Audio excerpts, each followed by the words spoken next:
नमस्कार दोस्तों, स्वागत है आप सभी का एक बार फिर से 7 मिनट ट्रिक्स यूट्यूब चैनल पर। मैं अंकित गुप्ता करता हूं आप सभी का स्वागत।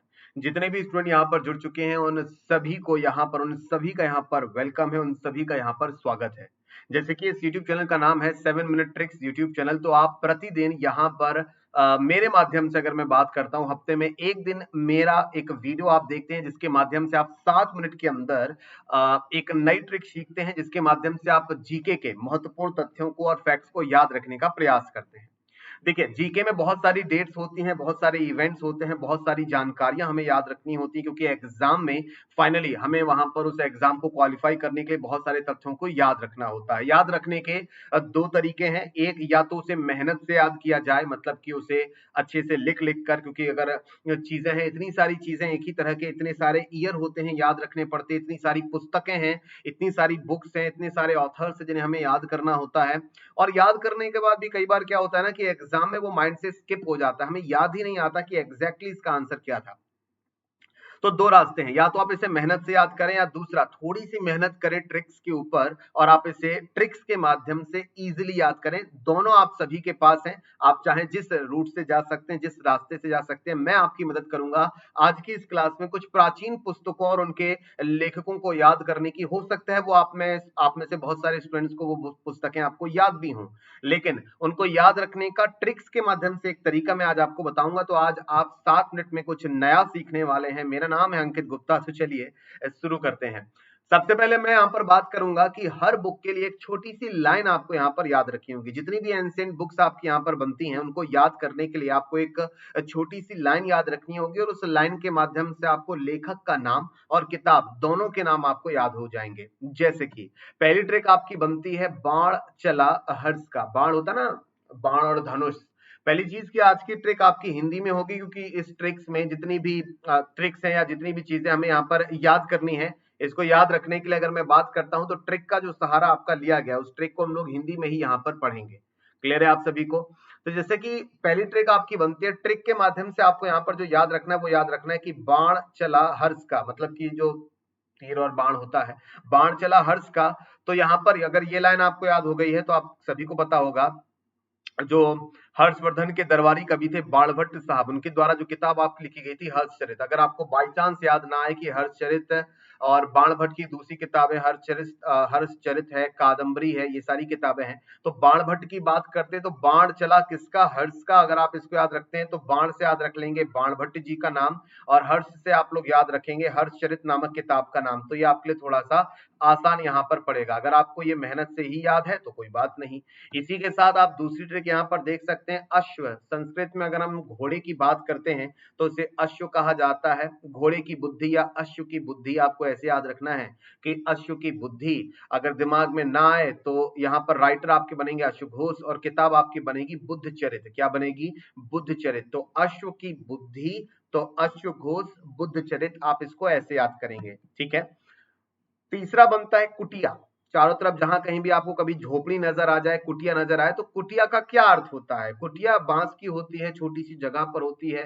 मोस्टली गरीब लोग ही कुटियों को बना पाते हैं, क्योंकि उनके पास ज्यादा पैसे नहीं होते। तो कुटिया का अर्थ, कुटिया मतलब कौटिल्य। कौटिल्य को हम लोग विष्णुगुप्त के नाम से भी आपका जानते हैं, और कौटिल्य जी को हम लोग यहाँ पर चाणक्य के नाम से भी आपका जानते हैं। तो कौटिल्य से याद रखना है कौटिल्य का अर्थ, या कुटिया का अर्थ। अर्थ से हम लोग याद रखेंगे अर्थशास्त्र। ये हमें याद रखना है, आसान हमारे लिए बनेगा। मौर्य साम्राज्य और मौर्य वंश के शासन काल में हर्ष अर्थशास्त्र उस शासन काल के संबंधित राजनीति पर चर्चा आपकी करती हुई पुस्तक है।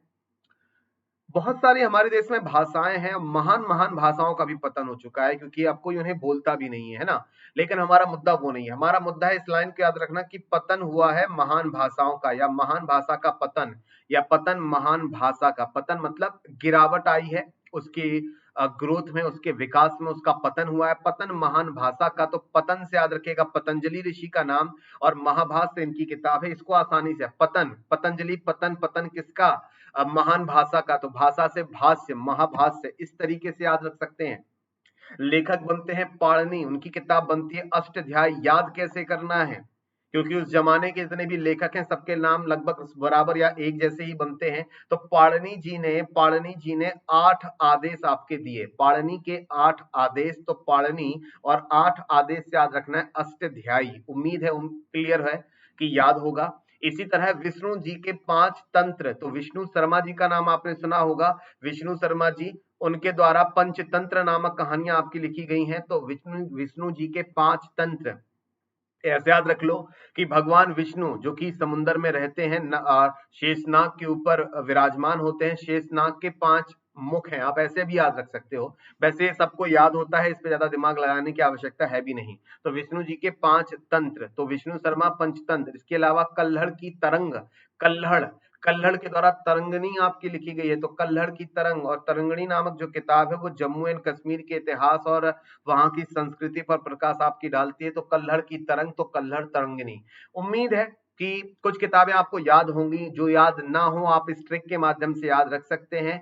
किताबों और लेखकों के बीच में संबंध को स्थापित करते हुए छोटी छोटी एक एक लाइन की ट्रिक्स हैं, अगर आप याद रख पाए, जिस जो किताब और लेखक आपको याद ना हो, आप लोग उसके लिए इनमें से किसी भी ट्रिक्स का इस्तेमाल यहाँ पर कर सकते हैं।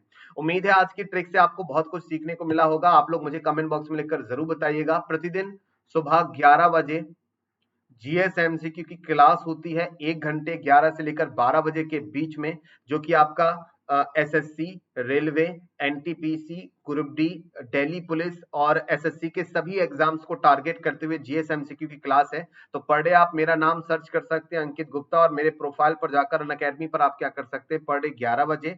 इसके अलावा दोपहर 1 बजे स्टैटिक जीके की क्लास होती है, जहां पर हम लोग पर डे 40 प्रश्न इन्हीं सभी एग्जाम्स को टारगेट करते हुए डिस्कस करते हैं। इसके अलावा अनअकैडमी पर आप कोई भी सब्सक्रिप्शन लेना चाहते हैं, किसी भी पर्टिकुलर एग्जाम का सब्सक्रिप्शन अगर आप लेना चाहते हैं, आपको परेशान होने की जरूरत नहीं है।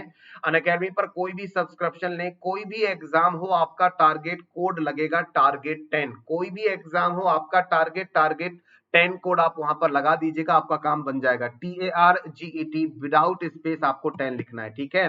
कंप्लीट जीएस का कोर्स ये 23 सितंबर से आपका शुरू हो रहा है, तो इस कोर्स को भी आप लोग यहाँ पर ज्वाइन कर सकते हैं टारगेट 10 के माध्यम से। अभी तक आपने 7 मिनट ट्रिक्स यूट्यूब चैनल को सब्सक्राइब ना किया हो तो सब्सक्राइब कीजिएगा, और बेल नोटिफिकेशन को अगर प्रेस नहीं किया तो प्रेस कीजिए, ताकि आपको हर वीडियो की अपडेट मिलती रहे। तो अगली बार एक और ट्रिक के माध्यम से मैं आप सभी के साथ यहाँ पर हाजिर हो जाऊंगा। तब तक के लिए दीजिए मुझे इजाजत। नमस्कार।